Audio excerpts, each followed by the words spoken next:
औज़ुबिल्लाहिमिनश्शैतानिर्रजीम बिस्मिल्लाहिर्रहमानिर्रहीम। प्यारे बच्चों, अस्सलामु अलैकुम वरहमतुल्लाहि वबरकातुहू। मैं आपका teacher Mohammad Akbar Lone, teacher UPS Malbagh, district Kupwara, zone Langate. प्यारे बच्चों, आज जिस नंबरी पर हम जा रहे हैं वो है यानी वो चैप्टर है understanding elementary shapes. Understanding elementary shapes exercise है 5.1।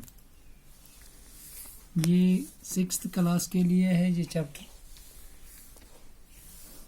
ये तो T1 है, T1 का सेकंड चैप्टर है ये।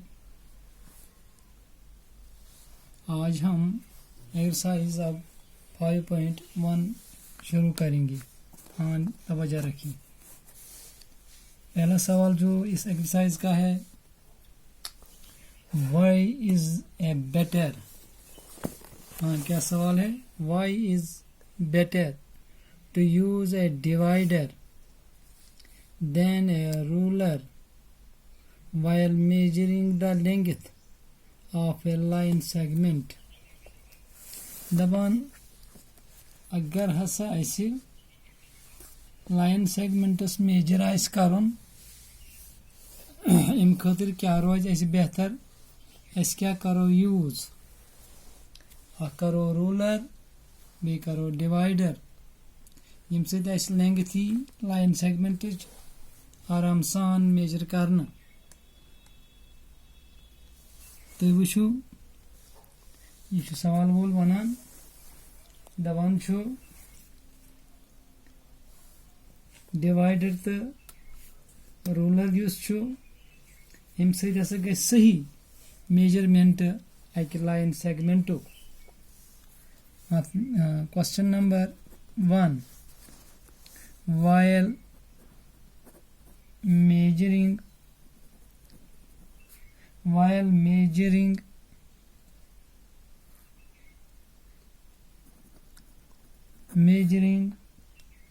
the length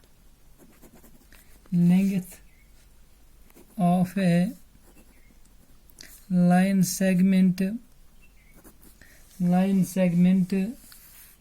it is better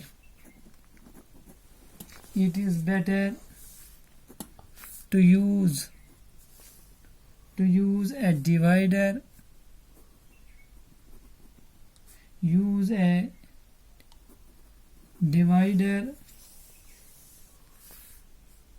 because with a ruler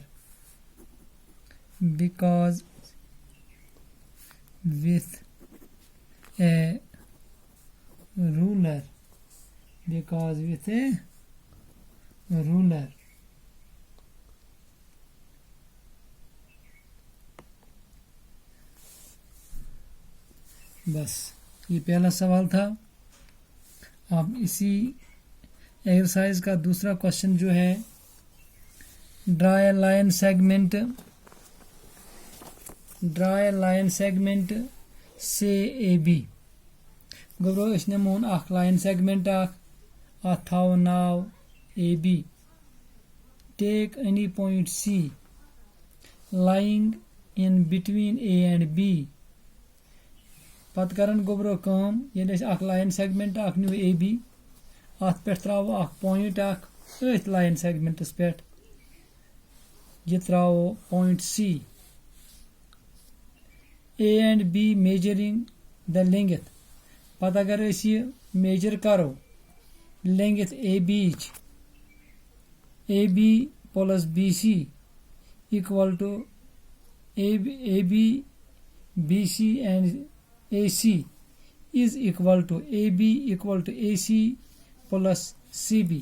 यानी गुबरो अगर इस अख लाइन सेगमेंट अख नमो, सपोज इस नमो अख लाइन सेगमेंट अख AB न्यूस गुबरो AB अख लाइन सेगमेंट अथ लाइन सेगमेंटस पेठन करो इस काम, अथ दरमियान त्रावो इस अख पॉइंट अथ थाव नाव सी अथ पे निमोन अथ लाइन सेगमेंटस पे पॉइंट त्राउन अथ दरमियान अथ बिटवीन पॉइंट अथ थो नाव सी पत क्या वन गोबरो मेजर द लेंथ वो करू सह तुम measure length A B BC and AC. The one is AB equal to AC plus CB. The one तिर बनियो सो तुई ABS बराबर छा AC plus CB. कुदरती कथा छु अगर अस लाइन सेगमेंट न्यू AB सपोज न्यू 5 सेंटीमीटर 7 सेंटीमीटर कैसा नमोन हाँ यह नमोन 7 सेंटीमीटर पत करो ए बी अत दरमियान त्रो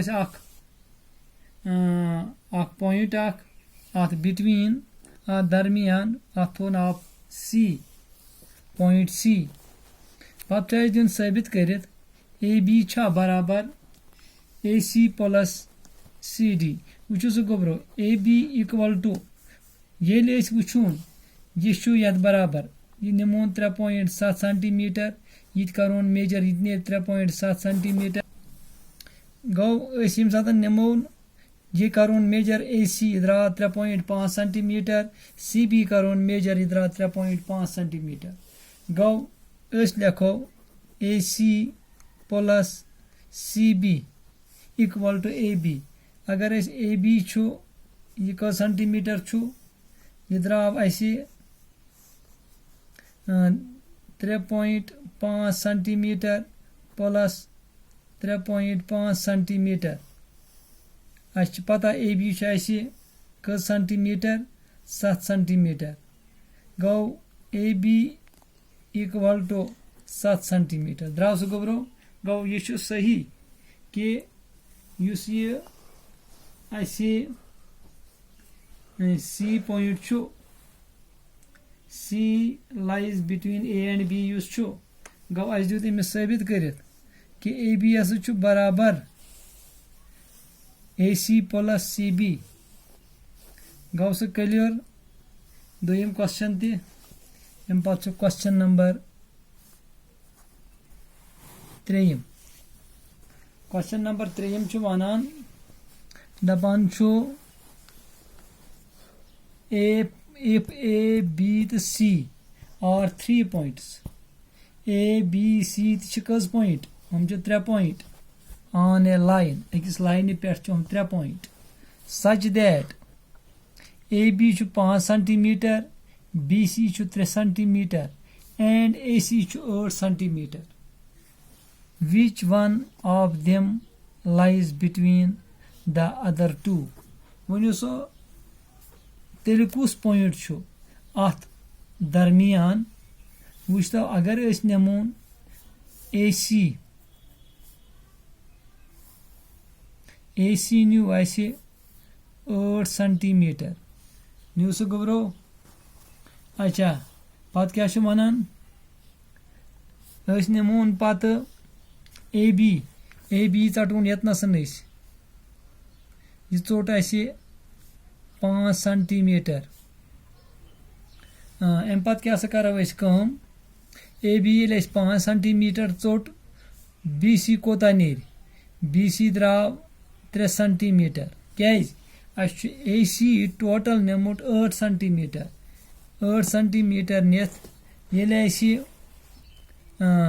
AB न्यू 5 सेंटीमीटर BC न्यू 3 सेंटीमीटर तेल कुस दरमियान कुस पॉइंट आव अत तेल आव अत दरमियान B पॉइंट B यानी कि B छु अत दरमियान उमन दोन पॉइंटन दरमियान B छु उमन दोन दरमियान यानी कि AB इक्वल टू